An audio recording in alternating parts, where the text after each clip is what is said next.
Hello, my name is Jasmine, like she said.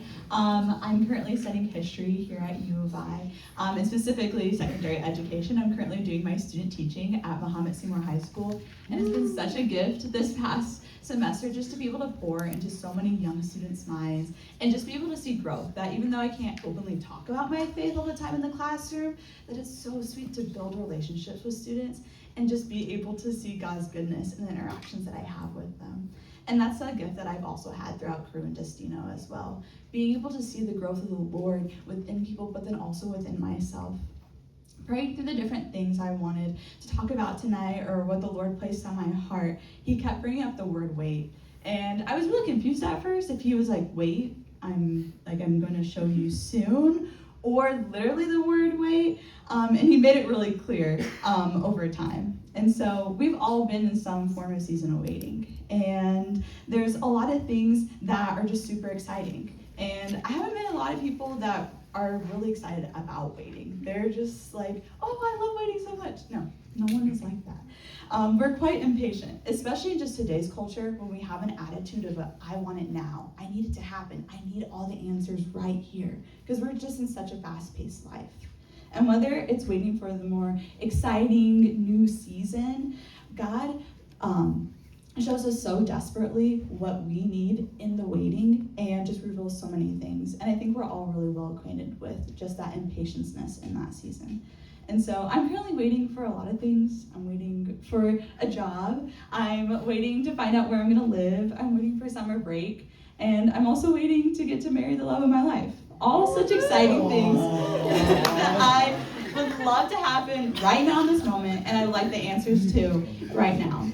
And the other day, during handling future housing situations with someone, a dear friend showed a poem to me and my fiance, and I just thought it fits so perfectly with what I wanted to share with you guys tonight. You promised, dear Lord, that if we believe, we need but to ask, and we shall receive. And Lord, I've been asking, and this is my cry. I'm weary of asking, I need a reply.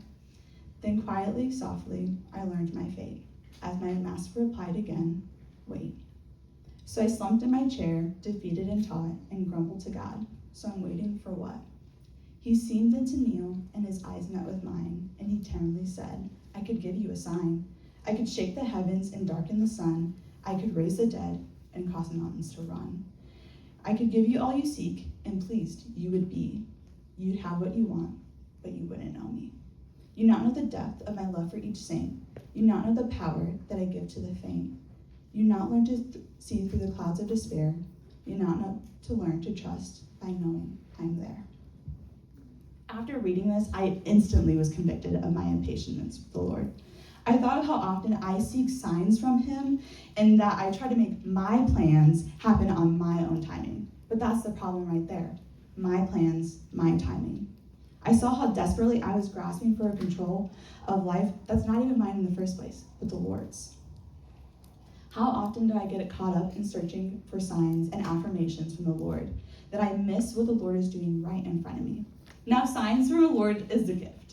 That we get to have these confirmations, that we get to have a relationship with him and see him so clearly working. But oftentimes, this can leave us so distracted. And just like the response said, God could give me what I want. And sure, I would be pleased. But am I really trusting in him then, and in his plan?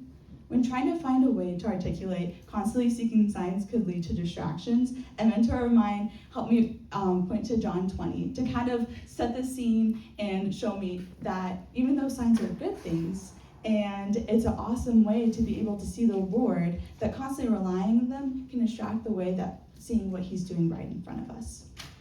And so just kind of setting the scene for you guys, this is after the resurrection of Jesus, which I thought was so fitting for the celebration that we will have on Sunday. Jesus reveals himself to his disciples, and they go and tell others. One in particular is Thomas, known as Doubting Thomas. Not a very fun nickname. Thomas told the other disciples that he would not believe it was truly Jesus until he saw him with his wounds. So Jesus met him where he was at. In John 20, verse 27, it says, Then he said to Thomas, Put your fingers here and see my hands.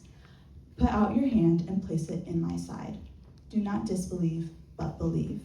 Then Thomas answered him, "My Lord, my God." And Jesus said to him, "Have you believed because you have seen me? Blessed are those who have not seen, yet have believed."